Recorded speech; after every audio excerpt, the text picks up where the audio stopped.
What's up, y'all, man? Today we're gonna be checking out history's deadliest sniper. I'm gonna just call him the White Death, man. I'm gonna call him by his nickname because I got a feeling I'm gonna botch the actual name if I try and pronounce it. So I'm not even gonna try. But this is one of my most anticipated videos right here. I really am looking forward to checking this one out right here. 542 kills. That's unreal. like we talking about a legit bomb worth of people by himself. Yeah, I'm excited for this one. I know absolutely nothing about this guy. Let's get into it and see what this guy was capable of. Let's see his story, origin, all that. Let's do it, man. 3 years now, and this is probably the most requested video ever.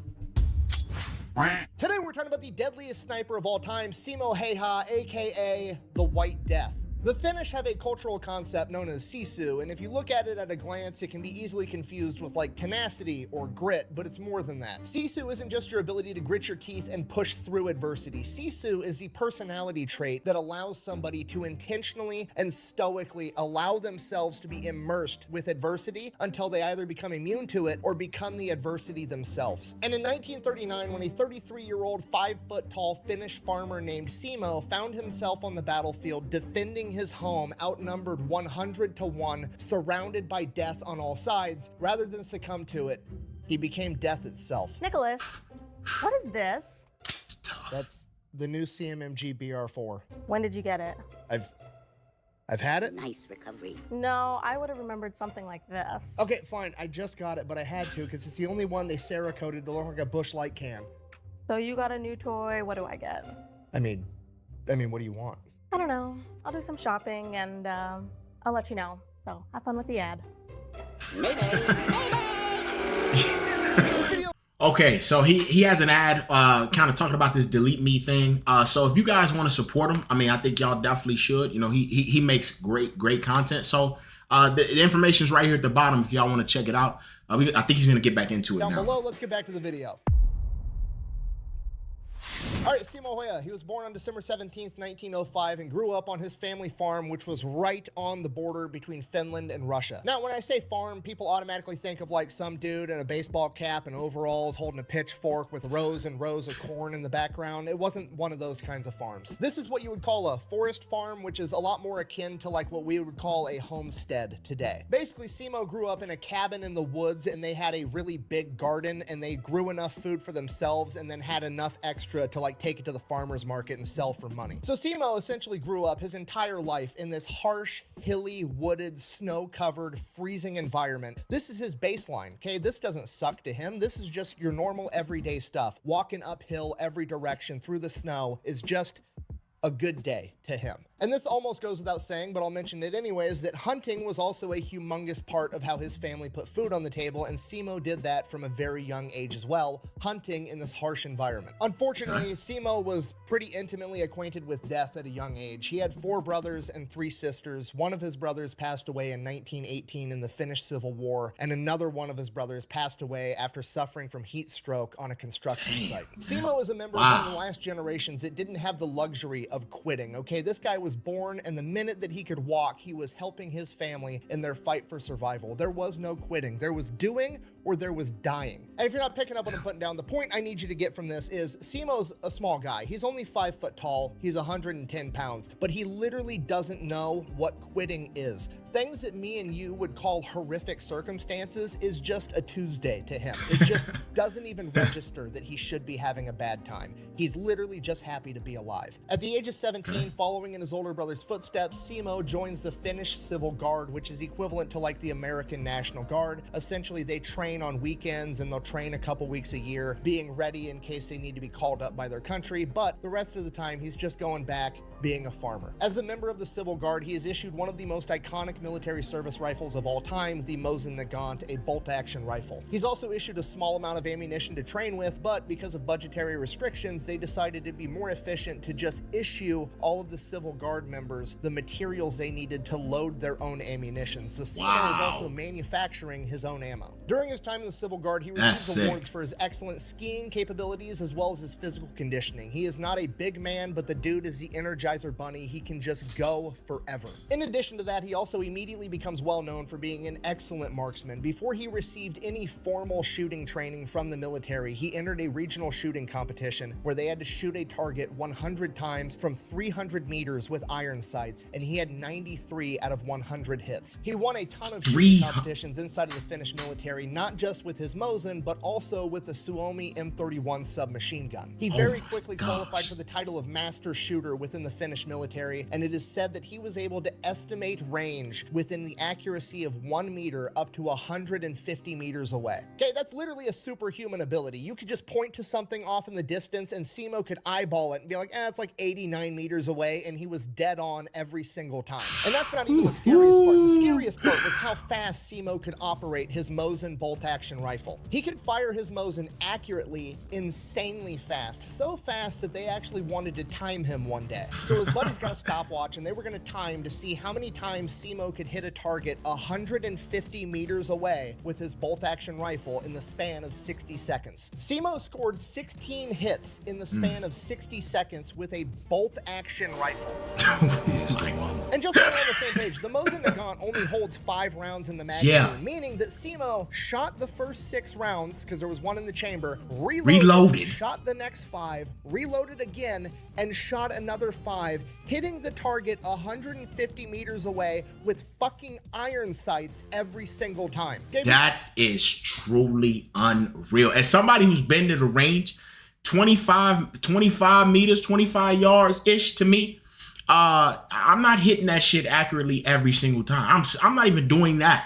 So what he's doing is absurd. We talking about 150 meters. Then even what he did with 300 meters is nuts. I don't know much about guns. This is the only bolt action rifle I have, but he had to do something like fire 1, 2, 3, 4, 5, reload the gun, and then he did that 2 more times in 60 seconds with 100% accuracy. Gosh. So Simo is just a natural superhuman level shooter. So this goes on for 2 years, and then at the age of 19, he ends up joining the Finnish active military, because at this point in time, Finland has mandatory service of 15 months. And Simo gets attached to a bicycle battalion, which is it's something I honestly can't decide if it's hilarious or terrifying, the image of Simo rolling up to a battlefield on a bicycle. So he serves his 15 months in active duty military, nothing really going on at this point in time. Then he goes back into the Civil Guard and continues being a farmer. And that's pretty much all he's got going on for like the next decade. He's just in the Civil Guard, winning shooting competitions, going back home, taking care of his crops, and going hunting. So this is all before he even got his first kill? November 26, 1939, an event known as the Shelling of Manila happens. The real quick, oversimplified version of this is essentially Russia wants to take over Finland. Finland isn't down with that, so Russia now has to come up with a reason to go to war with Finland. They can't find any legitimate reasons, so they fabricate one. Simply put, this is a false flag event. The Russian military shells near a Russian town near the border with Finland. They then turn around and say, well, actually, Finland is trying to shoot artillery at our town, so we're going to go to war with them. Finland obviously denies shelling the Russian town because, well, they didn't actually do it, and they offer over to Russia like, hey, we're willing to let a third-party independent investigator come in and determine what happened. We did not do this. Russia declines and then invades Finland 4 days later. Wow. No. Yo, that's kind of grimy, man. That's shady.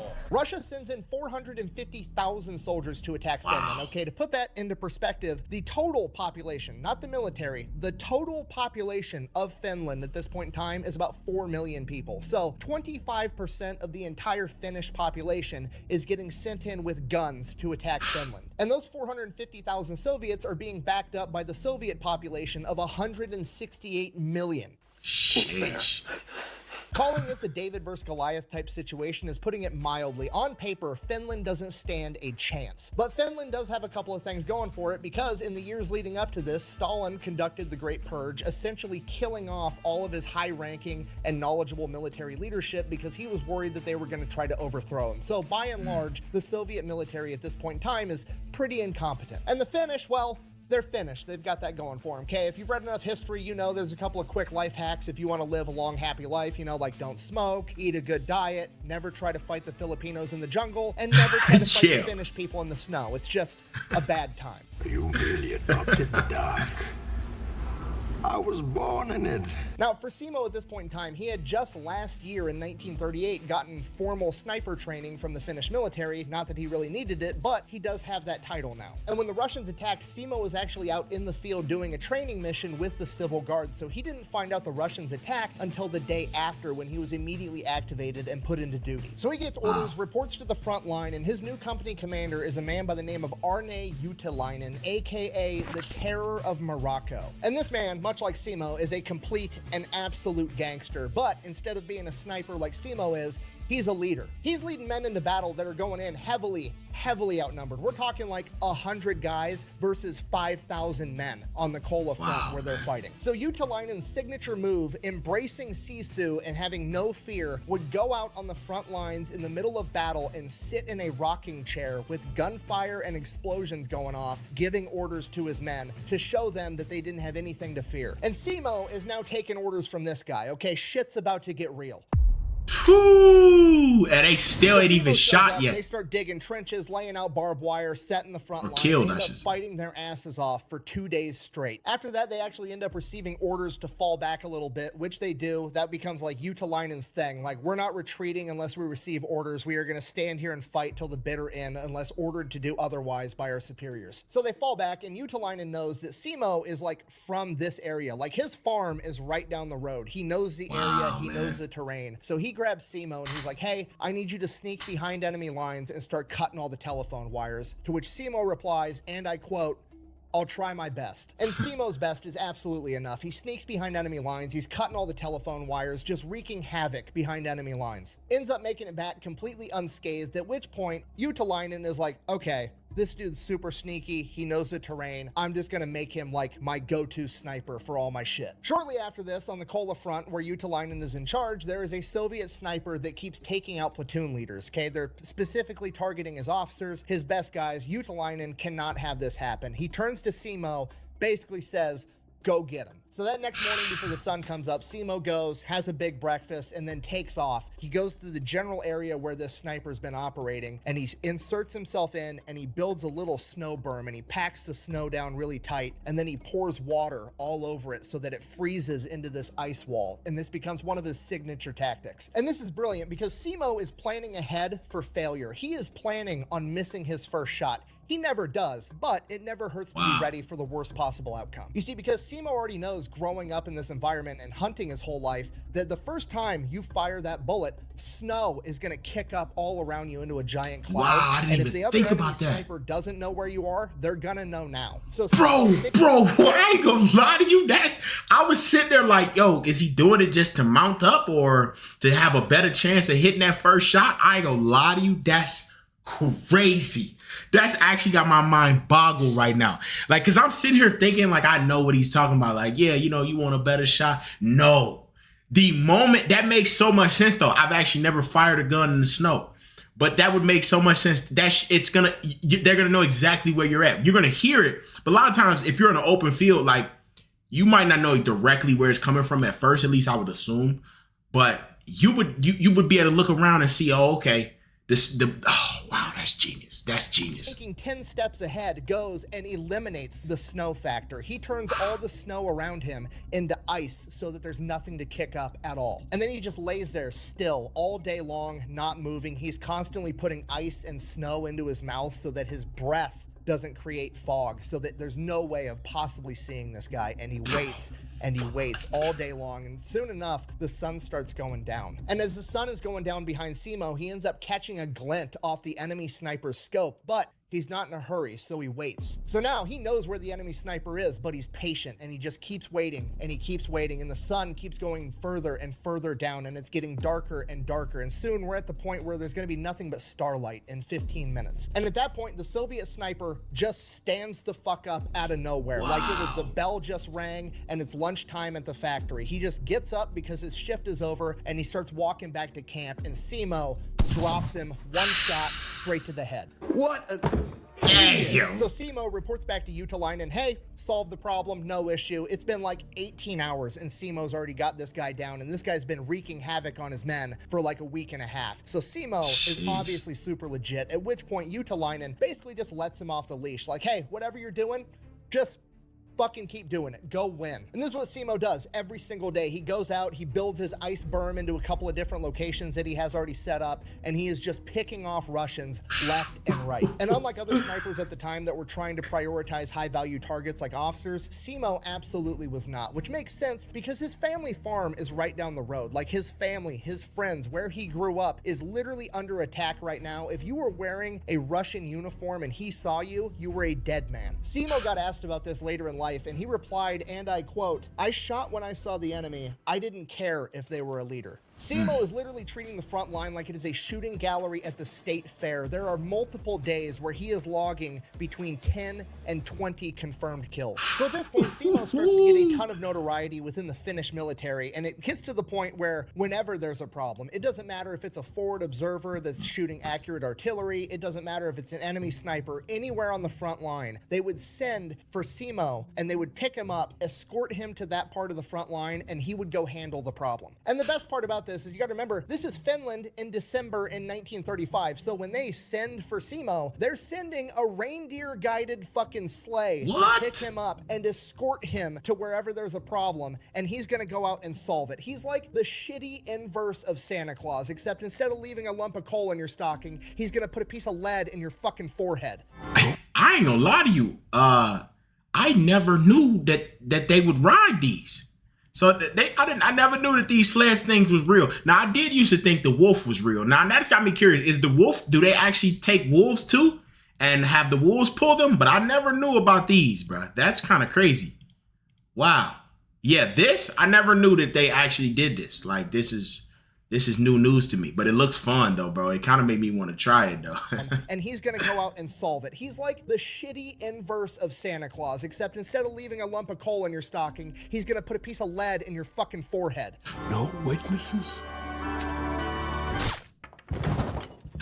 So around this point, Simo starts to gain notoriety with the Soviets, and they start calling him Belia Smrt, aka the White Death. The Soviet government puts a huge bounty on Simo's head. They're sending in counter-sniper teams to take out the White Death, and every single time, Simo kills all of them. They never stood a chance. The man can shoot 16 rounds a minute accurately out of his Mosin. He's wearing white camouflage in the snow. Oh, I didn't even see it. All the snow around him into ice, so there's no kicking up snow. You can't see his breath. He doesn't have a scope to catch a glint of. He's literally eliminated luck from the scenario. He is a complete ghost, and he's just wiping the floor with the entire Soviet military. So eventually the Soviets are like, okay, we're just gonna quit fucking with this guy. We're gonna quit sending men into that area of operation where we know the White Death is, and we're just gonna focus on other areas. And Simo takes this as his opportunity to go play offense. So he goes to Utalainen and is like, hey, give me a squad of guys. I'm going to lead them into battle. We're going to go behind enemy lines, and we're going to take the fight to them. So Simo starts leading a squad past enemy lines at dusk every night, and they would literally ski miles and miles behind enemy lines where the Soviets think they're safe. And back there, they just have these massive bonfires that they're all sitting around, eating dinner, drinking, smoking, having a good time at the end of the day. And Simo and his men would ski to within like 100 meters of them, dismount, and low crawl till they were right up on top of them. And then Simo and his men would pop up with submachine guns, mow down all the Russians, and then steal all their equipment, all their guns, all their ammo, all their food, and fucking bounce back to the front line. Okay, it's literally guerrilla warfare on ice. It's absolutely terrifying. And you gotta realize, this is all within the span of like a month. By December 25th, 1935, Simo already had over 100 confirmed kills, and his record was 25 men in a single day. So the Soviets double, they triple their efforts trying to take out the White Death. They start sending in counter sniper teams with forward observers with them, and then as soon as Simo shoots one of them, they start just calling in artillery in the general area that Simo's in, but they never ever hit him. Whether it's luck or divine intervention or just fate, Simo makes it away every single time. And the best part is every single time they try to do this tactic, the odds of them actually accomplishing their goal gets less and less because every time they're sending in their best guys and Simo's killing them. So the quality of the men that Simo's going up against is constantly deteriorating. By January of 1940, Simo is an absolute legend with over 200 confirmed kills, 51 of which he got in 3 days. One of his other records at this point in time was he managed to take out 5 enemy snipers in a single day. Because of everything Simo's accomplished, around the same point in time, Utalainen's boss, the general in charge of that entire front, pulls Simo back and they have a ceremony where they award him with an honorary rifle. It's also a Mosin just like his, but it's, very nice, decorative one, and they award it to him. And you have to realize at this point in time, Simo is very, very important to the Finnish war effort. Not only is he out there just being a one-man army, wrecking house, taking it to the Soviets, but he's also huge for the morale of the entire Finnish military. Like, he is the hero that everybody's looking to, like, this guy's on our side, we might be able to win this. He is such a big deal that the general's wife knits him a pair of wool mittens, okay? It sounds like just like a nice pleasantry, but do you know how fucking gangster you have to be for the general's wife to feel motivated to knit you in particular a pair of mittens? Okay, that means the general is going home every night telling his wife, like, sweetheart, the White Death is the shit. He's the key to winning this war. He's everything right now. And the wife is like, oh shit, I better do something nice for this guy because he's literally gonna save the whole country by himself. So Simo gets his ceremonial rifle, gets his wool mittens. He's also awarded a pocket watch, which at this point in time is a huge deal to have a watch. So he gets all that. And usually at this point in time, you know, bigger, more powerful countries like America would pull you back and use you for war bonds, parade you around the country, but they send Simo right back into action because they can't afford to not have him on the front lines. So Simo gets right back to work. He's playing cat and mouse with the Russians. Whenever they want to send men in, Simo picks them off. Whenever they don't want to send men in, Simo skis in with a squad, mows them down at their campfire. And this goes on for months. Simo just straight up farming the Russians for XP. And by March of 1940, the Russians grew impatient and they launch a major attack. And Simo said that the Russians just kept coming, just wave after wave, just meat wall tactics of, I'm gonna march my men into your gunfire until you run out of bullets, and hopefully I've got more men. And during this time, Simo's not up hiding at his ice wall with his Mosin. There's too many Russians for that. He's on the front line leading a squad of infantry with his submachine gun, absolutely taking the fight to the Russians. Simo had actually said that he had heard rumors that the Soviets were using the machine guns on their tanks to basically force the men to march into gunfire, and if they wouldn't go, they would mow them down with the tank. And after seeing how many men were just coming straight at their lines, getting— Wait. So the Russians basically said, all right, all y'all go out here, and if y'all don't do it, we gonna shoot you from behind. That's crazy. How is that even allowed, bro? They don't have war crimes or any rules about, like, die over here or die with us. Yo, that's crazy. How the hell is that allowed, man? To gunfire, and if they wouldn't go, they would mow them down with the tank. And after seeing how many men were just coming straight at their lines, getting mowed down, Simo believed it. During this time, Simo set his all-time record for killing 40 men in a single day.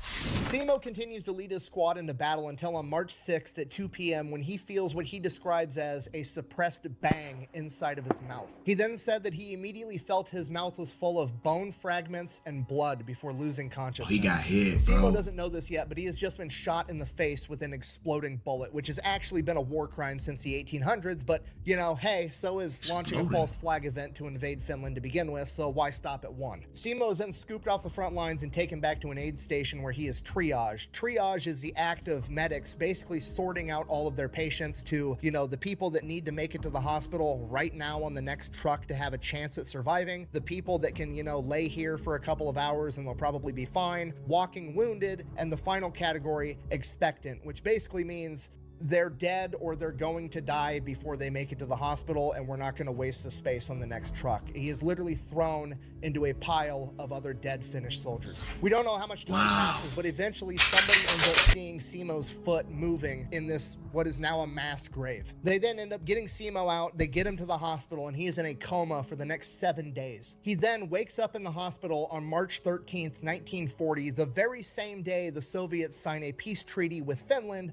effectively ending the Winter War. Coincidence? I think not. You're supposed to be dead! Okay, now obviously I'm being facetious, but for real, there's a greater than a 0% chance that the Russian military got a memo like, hey, We thought we killed the White Death. We were wrong. He just woke up. And the Soviet Union is like, fuck this, I'm out. The Finns have They can't kill him, man. There's no other explanation. The dude has to be hacking, okay? He's got over 500 confirmed kills at this point by running around in the hills, no-scoping people. And then we shoot him in the face and he still doesn't die. Not only that, it was an exploding bullet. Literally a war crime because it's so deadly and the dude just takes a 7-day nap about it and now he's going back into combat. No, we're done. Yo, that's so crazy, Winter man. war's over. We've had this enough. guy is amazing, bro. Yo, that's one of the craziest stories I've ever heard. It's actually great news for Simo because now the hospitals aren't constantly under the threat of getting overrun by Soviets or getting hit with artillery, so they're going to actually be able to get him the surgeries and care that he needs to make the best recovery humanly possible. He spends the next 14 months in the hospital where he undergoes 26 reconstructive surgeries on his face and jaw. After those surgeries, Simo makes a pretty good recovery. He gets released from the hospital. He is released from his military duties, and unfortunately, part of the armistice between the USSR and Finland is that some of the lands that Finland had got relinquished over to the USSR, including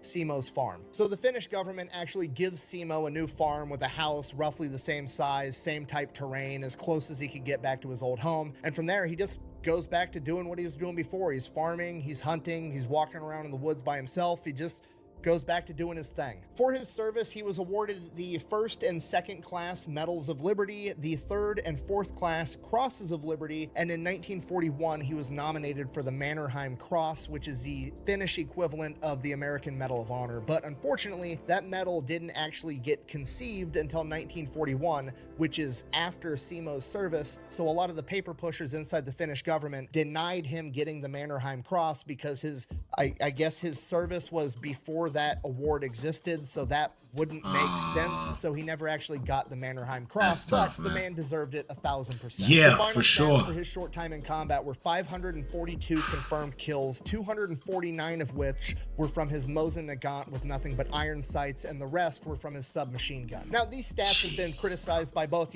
historians in academia and internet comment sections today, aka a bunch of people that weren't actually fucking there, but these stats are validated by both his company commander and his company chaplain, the people that were there. And if that wasn't enough, which it should be, but just in case you think it's not, in 2017, well after his passing, his nephew stumbled across Simo's personal memoirs that he had never published, never let anyone else see, that he had written down for himself. And in his personal writings, again, to himself, that he never tried to get published, that he would have absolutely no reason to lie on, he says that he killed well over 500 men. But ultimately, Simo didn't, and probably wouldn't to this day if he was still around, care what you thought, because he wasn't doing it because he wanted the glory. He just went back to farming. He led a humble life. He didn't want to be known as the White Death. He just wanted to be left alone. That was his happily ever after, That's just tough, living man. on a farm, Wow, doing bro. his own thing, and that's exactly what he got. Okay, worth noting, he passed away in 2002 at the age of 96. The Soviet Union fell in 1991, okay? Simo Häyhä took the fight to the enemy to a degree that no other singular human ever has in the history of the world, and then he gets shot in the face with an exploding bullet. Again, a literal war crime, shrugs it off, Ain't that- and then proceeds to live longer than the country that he went to war with.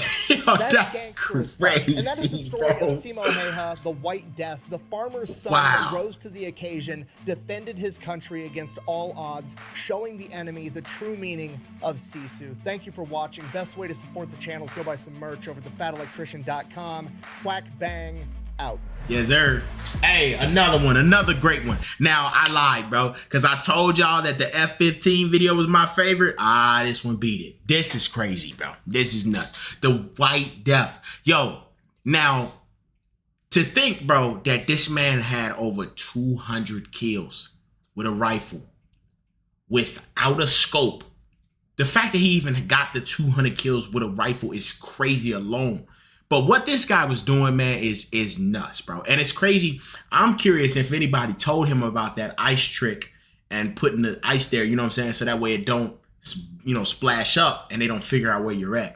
Man, like, there was even a little clip in the middle of this video where they simulated somebody shooting a rifle. I don't know if they actually shot it, but I didn't see where the person was until the shot went off. I would have been dead. And this is me just watching. Now imagine if you actually out there, bro. It's probably so hard to see, man. Like, and by the time you actually end up seeing them, you probably gone, bro. You gone by then. You know what I'm saying? So if you see him, it's probably too late. But man, bro, this was definitely one of my favorite videos I've checked out recently, man. And I gotta say, bro, this is tough. This was pretty dang cool, man. Yeah, you know, I love the fact that he got so much praise. And I actually like, from what it sounds like, he was just a humble dude, man. He was honestly just trying to make sure his farm is good, man, or his area, you know, is good, you know. So, wow, man. Let me know what was your favorite part of this video. You know, I kind of talked about some of my favorites, and I think those are the parts that stood out to me. But let me know what's your favorite. The wildest thing, though, to me is that Russian thing, bro. Y'all got to explain that to me. There's no way they actually sent them people out there and said, die over here or die with us. Because if y'all don't go out there, we gonna shoot y'all ourselves. That's crazy.